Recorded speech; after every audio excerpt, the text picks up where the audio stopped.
On a tous été dans une situation où on s'est dit: «Non mais c'est pas possible, je peux pas mettre un terme à cette relation, j'ai trop besoin de la personne, j'aime trop la personne». Dans le fond, en fait, de notre pensée, ce qu'on se disait surtout, donc inconsciemment, c'était: «Sans cette personne, qu'est-ce que je suis?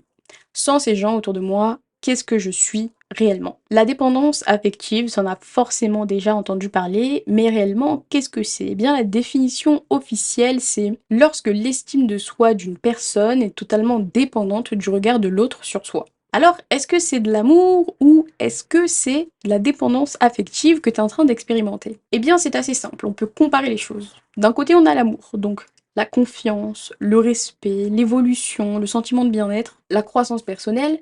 Et à côté, on a la dépendance affective, donc le besoin d'être avec la personne, besoin de recevoir des choses, des remarques, etc. Faible estime de soi et la peur de l'abandon. Donc tu vois déjà qu'il y a une énorme différence entre l'amour et la dépendance affective. Alors, c'est des mots qu'on entend évidemment à tout va.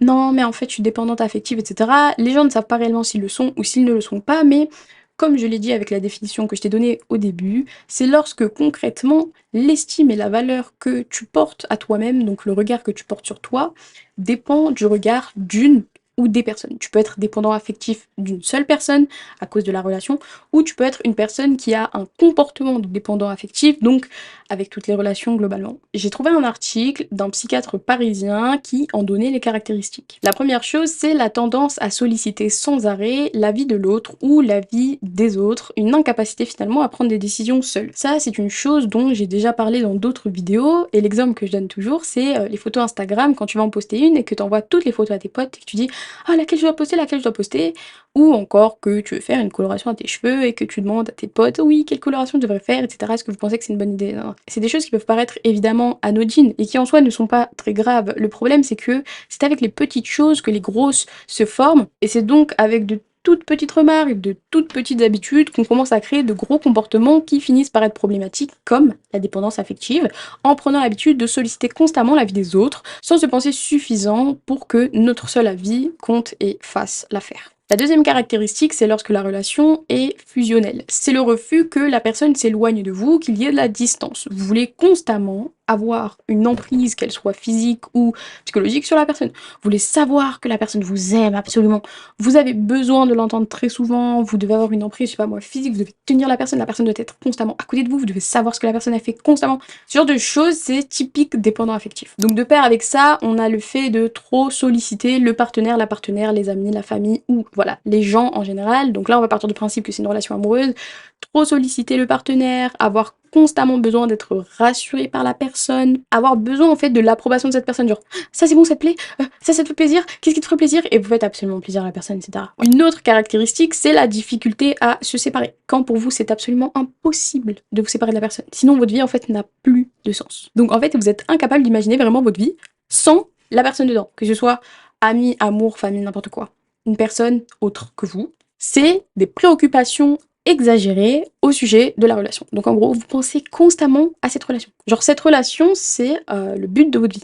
Vraiment, le but de votre vie, c'est cette personne. Alors, dans un certain cas de figure, c'est bien d'aimer la personne au point que ce soit votre vie. Si vous êtes marié femme, par exemple, si vous avez un enfant éventuellement, si c'est du sérieux, ça peut être bien. Mais là, je vous parle bien des cas extrêmes. Je vous dis pas juste si vous aimez la personne et que vous en faites votre monde et que voilà, juste vous l'aimez. Je vous parle vraiment d'un cas où c'est la personne qui est toute votre vie. La personne est toute votre vie. Vous dépendez de chaque petite action de cette personne. Et bien sûr, la caractéristique majeure du dépendant affectif, c'est la faible estime de soi. Ce qui mène évidemment à l'acceptation de comportements inadmissibles. Si vous êtes obsédé par la personne, que vous pensez qu'à la personne, que vous vivez pour la personne, que toutes vos pensées vont à cette personne, que toujours vous vous torturez, que vous ne supportez pas que vous soyez loin de cette personne, que ça vous angoisse que cette personne ne soit plus dans votre vie, vous allez accepter tout et n'importe quoi. Et c'est là où on en arrive à des cas extrêmes, des violences physiques, etc. Voilà, je vous laisse un petit peu imaginer tout ce qui peut se passer. Et tout ça, à la fin, ça a un impact sur votre personnalité et sur votre vie, évidemment. Je vous invite d'ailleurs à aller regarder toutes les autres vidéos de ma chaîne, parce que je fais des liens entre tout au final. Le psychologue parisien dont je vous ai parlé pour les caractéristiques a donné autre chose. Il a donné des signes psychiques, donc des choses qui peuvent, si jamais vous n'êtes pas dans une relation que vous n'avez jamais expérimenté, eh bien éventuellement vous prévenir au lieu de devoir guérir. Donc, je m'exprime un petit peu mieux. Il a donné des signes psychiques qui permettent d'identifier si vous êtes potentiel à la dépendance affective. Donc les voici. Le premier, c'est la crainte du célibat et la peur de la solitude. La quête affective. Vous avez toujours besoin qu'il y ait quelqu'un pour combler le vide. Et ça, je sais qu'on l'a tous déjà ressenti, toi comme moi. Mais il y a des degrés, encore une fois. Il y a des gens qui réellement ont besoin d'être entourés. Il y a des gens qui ont ce besoin de voir des gens pour se sentir exister, pour se sentir important. Il y a des degrés qui sont normaux et qui sont sains, et des degrés excessifs. Et je suis sûre que toi, en face de moi, si tu te reconnais, tu sais très bien si ton degré est excessif ou s'il ne l'est pas. Par exemple, si tu as absolument tous les jours besoin de voir des gens, d'être avec des gens, de sentir qu'il y a des gens autour de toi pour que tu serves à quelque chose, que tu te sentes utile ou quoi que ce soit, c'est problématique parce que dans la vie, il y a des moments où tu dois être seul. Il y a des moments où tu dois être seul pour penser à toi, pour penser à ce que tu veux, pour vraiment des choses basiques comme juste l'introspection, la psychanalyse. Tu peux pas faire ça s'il y a toujours des gens autour de toi et puis il faut te poser la question, pourquoi est-ce que j'ai toujours besoin que ces gens soient autour de moi? Le jour où tu rentres dans une relation avec quelqu'un, ce besoin que les gens soient autour de toi va être accentué par le comportement de la personne, et si la personne en face est toxique et n'est pas stable émotionnellement, tu vas genre vraiment prendre cher. Il y a aussi du coup la crainte du célibat, hein. Le fait de ne pas pouvoir être seul. Ça aussi, c'est problématique, et dans notre génération, c'est vraiment massif. Genre, vraiment, vraiment, vraiment. Comme second signe, on a l'incapacité à se rassurer soi-même. J'ai fait une vidéo qui s'appelle « Ne soyez pas la bonne personne », que je vous invite vraiment à aller voir, parce que globalement, j'aborde ce sujet pendant 20 minutes. Vous avez besoin en fait de vous rassurer en tant que personne, vous avez besoin en fait d'être suffisant. Je sais que c'est encore une fois bateau et que c'est assez abstrait, que voilà, je vous donne pas d'exemple très précis, mais parce que c'est tellement profond comme chose que même si je vous donne un exemple, vous n'allez pas vraiment comprendre. Le fait de se rassurer soi-même, c'est pas se tapoter l'épaule et se dire t'inquiète pas Cyrine, ça va le faire.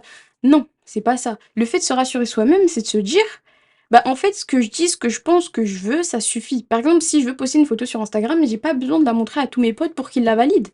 Je me rassure moi-même, je me dis Cyrine, t'es très jolie. T'es très jolie, cette photo, tu peux la poster.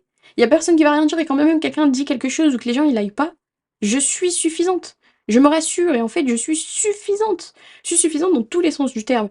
Et quand vous êtes indépendant affectif ou vous êtes potentiel à la dépendance affective, vous êtes une personne qui est dépendante affectivement de quelqu'un d'autre parce que vous n'êtes pas suffisant pour vous. Vous n'arrivez pas à vous rassurer tout seul. Et je sais que c'est compliqué, surtout quand on est jeune, hein. C'est compliqué vraiment de maîtriser ce genre de choses, mais s'il vous plaît, intéressez-vous à ça. Une fois que vous allez commencer à lire des articles sur la psychologie, à lire des livres sur tout ça, en fait, il y a vraiment un raisonnement qui va se construire autour de vous et vous allez vous rendre compte que c'est pas si sorcier que ça, et qu'il y a des explications à votre comportement, et pourquoi vous avez fait ça la dernière fois, et pourquoi cette personne vous a fait ça et vous l'avez accepté, pourquoi est-ce que vous sentiez si mal, pourquoi est-ce que votre crâne était froid, pourquoi est-ce que vous avez commencé à trembler. Il y a vraiment des explications, et au plus tôt vous commencez à avoir les bons raisonnements, au plus tôt vous saurez réagir à ces situations, et ne pas tomber dans la dépendance affective. Le troisième signe, c'est le doute constant de l'affection des autres. Vous vous demandez constamment si la personne elle vous aime, vous avez besoin qu'elle vous dise qu'elle vous aime. Vous êtes vraiment obsédé par ça. En fait, cette personne, quand elle a fait ça, non, elle m'aimait pas, c'est pas possible. Ou je sais pas, par exemple, vos potes ils sortent, vous voyez les stories, vous n'avez pas pu venir et vous allez commencer à vous dire non mais ils ont quand même sorti dans moi en fait. Ça veut dire que quoi? Ça veut dire qu'ils m'aiment pas, etc. Bon, ça c'est un exemple que je vous sors genre de la vraie vie. C'est des choses que je pensais quand j'étais en 6ème, ok? 6ème, 5ème. Quand j'étais très petite, d'accord? Là, maintenant, j'ai 20 ans, c'est des choses auxquelles je pense plus du tout. Si mes copines, elles sortent sans moi, c'est pas grave. Enfin, voilà, on a tous des vies, personne va mourir, quoi. C'est pas grave. Mais quand vous êtes dépendant affectif, vous allez remettre en question toutes vos relations constamment, tout le temps. Vous allez avoir besoin que la personne elle vous le dise. Alors attendez, il y a deux cas de figure. Il y a le cas de figure où la personne, elle est absolument obsédée par ça et elle va bombarder les gens de questions genre t'es sûr que nanana, t'es sûr que nanana, t'es sûr que nanana, t'es sûr que tu m'aimes, etc., etc. Et il y a le cas où la personne, elle a trop d'ego et elle va même pas te demander. Et après, elle va commencer à un petit peu fucked up toutes ses relations. Puis elle-même, elle va aller mal, etc. Elle va devenir bizarre. Enfin bref. Encore une fois, ça c'est un exemple quand j'étais au collège. Donc voilà, moi j'étais la personne qui parlait pas. Et c'est pas bon, c'est pas bon parce que de un, vous avez rien à faire dans la relation premièrement. Et de deux, si jamais vous voulez rester dans la relation, bah parlez avec la personne. Voilà, c'est tout. Puis il y a des fois aussi, il faut se remettre en question de soi. Il y a des questions à pas poser. Genre, il y a pas à harceler les gens juste parce que toi, t'as pas confiance en toi. Le quatrième signe, et ça c'est vraiment très important, c'est la tendance à privilégier en fait le sentiment à court terme là tout de suite que l'impact que ça va avoir sur le long terme. Quand t'es dépendant affectif, tu réagis toujours à chaud. C'est les montagnes russes dans les relations. T'es pas capable de tenir en place, t'es instable émotionnellement. Et en fait, encore une fois, les gens non seulement n'ont pas à subir ça, mais en plus de ça, c'est un vrai problème parce que tu peux pas prioriser les choses à court terme par rapport aux choses à long terme. Et encore une fois, ça s'applique à tout. C'est pas juste là une question de dépendance affective ou non. Dans la vie de tous les jours, et ça c'est ce qui différencie les gens qui réussissent des gens qui échouent, si t'arrives à privilégier le long terme sur le court terme, t'es un champion. T'es un champion parce que ce soit la salle, que ce soit les études, que ce soit le travail, les économies, du coup l'argent, que ce soit les gens, les relations, la religion, si t'arrives à mettre de côté le plaisir instantané pour la récompense long terme, t'as déjà une avance sur tout le monde parce que la plupart des gens ne sont pas capables de stopper leurs envies, leurs vices, etc. Et pour la dépendance affective, c'est la même chose malheureusement. C'est des gens qui ne gèrent pas bien la frustration et c'est des gens qui veulent absolument que le sentiment qu'ils ressentent, genre, s'arrête et bien évidemment pas de la bonne façon. Faut passer à travers et se poser des questions. Ces gens-là réagissent à ça. Par exemple, tu regardes des TikTok d'amour, ton ex il te manque, t'es un peu en déprime parce que tu vois que des TikTok tristes, etc. Du coup, tu fais quoi? T'envoies un message à ton ex. Alors qu'une personne censée et stable émotionnellement, de un, n'aurait pas ce genre de recommandations dans ses TikTok. Mais, même si elle les avait, elle les aurait scroll pour les enlever, ou alors, elle n'aurait pas TikTok tout court, ou alors, elle ne scrollerait juste pas. En tout cas, ce qu'elle se dirait, c'est jamais de la vie, je retourne avec mon ex le psychopathe. Voilà. Et puis il y a un dernier signe, c'est le fait de partir du principe que si j'ai pas ça, c'est fini. Si jamais j'ai pas cette personne, j'aurai jamais personne d'autre. Si on se sépare avec cette personne, ma vie elle est finie. Donc je vais vous faire une rapide aparté sur le système de l'attachement et le système de l'exploration qui ont été théorisés par Bowlby. Je vous explique très rapidement. Le système d'attachement, c'est lorsque l'être humain ou l'être vivant naît et développe un attachement pour les personnes, donc un attachement naturel. Par exemple, le bébé est né, la première personne qu'il voit, il développe un attachement au bout de quelques mois avec cette personne et ensuite cette personne devient sa figure de sécurité. Le système d'exploration, c'est la capacité de quelqu'un à vouloir aller explorer le monde, explorer les choses, apprendre en fait tout simplement. Donc à partir de 3-4 ans, c'est le moment où on est vraiment très curieux. Bien, ça c'est le système d'exploration. Et en fait, le système de l'attachement et le système d'exploration, c'est deux choses qui vont ensemble. Et je l'ai vraiment expérimenté moi, entre mes 18 et mes 20 ans, j'ai vraiment deux personnalités très différentes. J'ai compris que ces deux choses étaient vraiment liées. Ça a fait sens dans ma tête, je vous explique. Lorsque tu as une figure de sécurité, tu pars du principe que tu peux aller explorer le monde. Évidemment, tout ça est inconscient. Tu peux aller explorer le monde parce que dans tous les cas, tu as ta sécurité. C'est inconscient. Donc, au plus ta figure de sécurité est sécure, et tu as une bonne relation avec, et la personne te donne de l'attention, etc., au plus tu vas vouloir aller explorer le monde, apprendre des choses et te mettre dans des situations où tu n'as pas l'habitude, voilà, sortir de ta zone de confort. Ce sera beaucoup plus simple, tu auras beaucoup moins d'appréhension par rapport au monde, aux gens, aux expériences. Tu seras plus apte à être, disons, épanoui dans des choses que tu ne connais pas parce que tu vas partir du principe que cette personne, de toute façon, t'attend. Donc, quoi qu'il arrive, ta figure de sécurité sera ta sécurité. Par contre, si ta figure de sécurité, elle est plutôt bancale, donc que tu as une mauvaise relation, je sais pas moi, avec tes parents ou que t'en as pas ou ce genre de choses, tu vas avoir beaucoup plus de mal à t'ouvrir au monde, t'ouvrir aux choses, remettre en question ta façon de penser, à avoir des ambitions, à vouloir, je sais pas moi, apprendre tout et n'importe quoi, tu vas être réticent par rapport aux gens, parce que inconsciemment, tu pars du principe que bah, ta figure de sécurité, elle est pas sécure. Donc du coup, si jamais ça se passe mal, t'as rien à quoi te raccrocher. Voilà, donc ça c'est une aparté que je voulais absolument faire parce que je trouve ça vraiment très intéressant. Pour résumer un petit peu tout ça, je vais vous donner les 4 types d'attachements reconnus par la science. Donc je vais vous les lire parce que j'ai pas envie de dire de bêtises pour le coup. Le premier type, c'est l'adulte sécure. Vision positive d'eux et de leurs relations, équilibre entre intimité et indépendance. C'est un chat finalement. Ça c'est la personne qui est stable émotionnellement, qui n'a pas eu forcément de problème parce que ses figures de sécurité étaient sécures, donc les parents ou la famille ou quoi que ce soit. Pas trop de trauma, ça a l'air de bien s'être passé. Ça, c'est le premier type d'attachement. Ensuite, on a le deuxième, c'est l'adulte anxieux, soucieux. Au niveau d'intimité et d'approbation, dépendant plus faible estime. Ça, c'est la dépendance affective. Troisième, adulte distant, évitant. Au niveau d'indépendance, évite l'attachement, s'estime autosuffisant et n'ayant pas besoin de relations proches, évite le rejet en mettant des distances. Ça, c'est moi, voilà. Donc ça, c'est vraiment les personnes qui sont en hyper-indépendance. D'ailleurs, je vais faire une vidéo sur ça parce qu'en écrivant cette vidéo, je suis tombée sur l'hyper-indépendance et je me suis vraiment retrouvée dans la description de cette hyper-indépendance. Du coup, je sortirai une vidéo sur ça. Le troisième, distant, évitant, c'est vraiment quelqu'un qui estime ne pas avoir besoin des autres, qui s'est toujours débrouillé tout seul. Donc, je pense que c'est typiquement soit les aînés, soit les plus petits d'une famille où, voilà, les parents étaient pas forcément là, où la vie était compliquée, c'était pas très facile et du coup on a dû prendre l'habitude en fait de s'éloigner des gens parce qu'on a trop été déçus, on a été abandonnés. Hashtag daddy issue. Ensuite, le quatrième type d'attachement, c'est l'adulte craintif évitant. Désir de relations émotionnelles profondes, mais malaise avec l'idée d'en avoir, se méfie des gens et ne se considère pas assez, fuit l'intimité, réprime leurs sentiments. Donc ça, c'est typique des gens qui n'ont malheureusement pas confiance en eux. Peu importe lequel de ces quatre vous êtes. Bon, si vous êtes le premier, franchement, chapeau, bravo, vraiment, je vous souhaite que du bon. Pour les autres, sachez que vous pouvez changer. Après, moi, je sais que mon type d'attachement, je le trouve bien parce que au moins, je me protège. Peut-être que je me ferme un petit peu à la rencontre d'autres personnes qui pourraient être superbes, mais je ne vois pas que jusqu'ici. Cette année, en tout cas, j'ai rencontré des personnes absolument incroyables et je pense que malgré le fait d'être hyper indépendant, avec les bonnes personnes, ça se fera naturellement et ça se fera sans complexité. Vraiment, je suis absolument sûre de ça. Donc en conclusion, pour se remettre de la dépendance affective, chose dans laquelle j'étais, je tiens vraiment à vous le dire, je l'ai pas dit au début de la vidéo, mais j'étais une dépendante affective jusque mes 18-19 ans, on va dire. C'était vraiment très très important chez moi, ça pouvait me créer des angoisses, etc. Et c'est là où je me rends compte que j'ai vraiment changé, je suis vraiment très très fière de moi, parce que j'ai réussi à passer outre tout ça. Donc le premier conseil que je vous donnerai pour vous remettre de la dépendance affective, pour passer à autre chose, c'est prendre le temps de la comprendre. Ça va vraiment demander du temps, ça va pas se faire en 6 mois, vraiment. Vous pouvez pas guérir des années de dépendance affective en quelques mois. J'aimerais que vous soyez conscient de ça et objectif sur la situation et que vous ne vous voiliez pas la face sur le travail qu'il va falloir fournir. Prendre le temps de la comprendre, c'est savoir d'où ça vient. Lorsque ça réarrive, parce qu'évidemment, même si vous avez vu ma vidéo, ça va réarriver, il faudra vraiment analyser le sentiment que vous ressentirez. Il faudra vous poser lorsque vous ressentirez, je sais pas moi, de la peur, de l'angoisse ou de la colère ou vraiment une émotion très très forte. Vous posez et vous dire mais pourquoi je ressens ça? Pourquoi là tout de suite cette personne me fait ressentir ça? C'est vraiment quelque chose que vous devez prendre le temps de comprendre. C'est pas quelque chose qui va partir comme ça, je sais pas ce que vous avez regardé une vidéo de The Wizard Liz. Le deuxième conseil que je vous donnerai, c'est arrêter de culpabiliser et juste vous responsabiliser. Ça sert à rien de culpabiliser sur les choses que vous n'aimez pas chez vous. Tout ce que vous avez à faire, c'est analyser la situation, trouver les problèmes, trouver les solutions et les appliquer. Je sais que ça paraît simple, mais je vous promets que enlevez un petit peu la partie émotionnelle et concentrez-vous juste sur le rationnel et sur le plan et votre vie elle ira beaucoup mieux.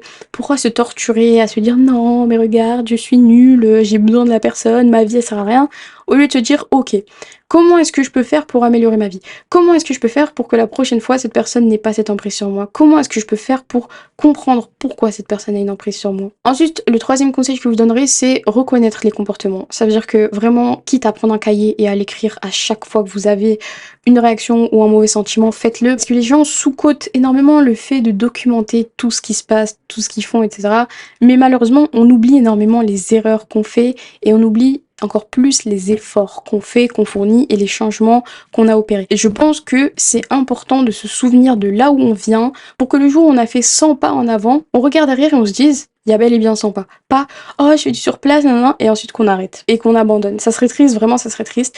Donc quitte à prendre un papier et à écrire à chaque fois que vous faites un bon truc ou à chaque fois qu'un mauvais truc s'est passé, écrivez-le sur le papier pour pouvoir le relire et soit changer, soit être fier de vous, soit vous rendre compte que vous refaites la même erreur en boucle et au final trouver une solution. Le quatrième conseil qui est le plus important et qui va clôturer la vidéo, c'est le fait de lutter. Les amis, lutter, changer, enfin vraiment, je sais que je vous apprends rien en vous disant ça, mais le changement appelle le changement. Tu peux pas changer de vie, changer de façon de penser en ayant le même comportement, tu comprends? Sinon ça se serait déjà passé. Si tu veux que les gens te respectent, déjà entoure-toi de gens qui sont respectueux, tu vois. Rien que ça, c'est un bon début. Ensuite, il faut vraiment partir du principe que c'est le combat d'une vie. Vous êtes un type de personne, c'est dans votre cerveau, c'est inconscient. C'est un combat tous les jours constant, c'est une répétition de choses que vous ne voulez plus. C'est un travail que vous allez devoir mener. C'est une bataille réellement contre vous-même. Parce que votre cerveau et vous, c'est deux choses différentes.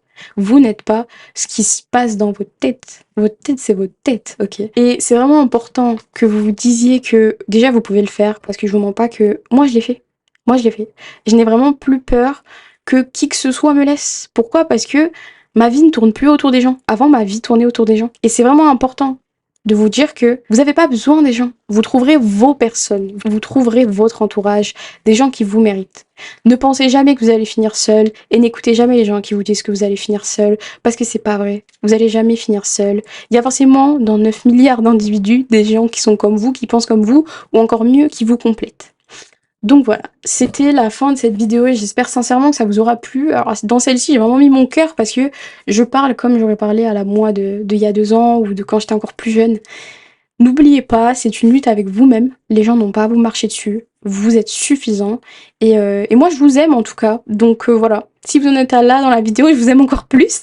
Et n'oubliez pas, si j'ai réussi à le faire, vous pouvez le faire.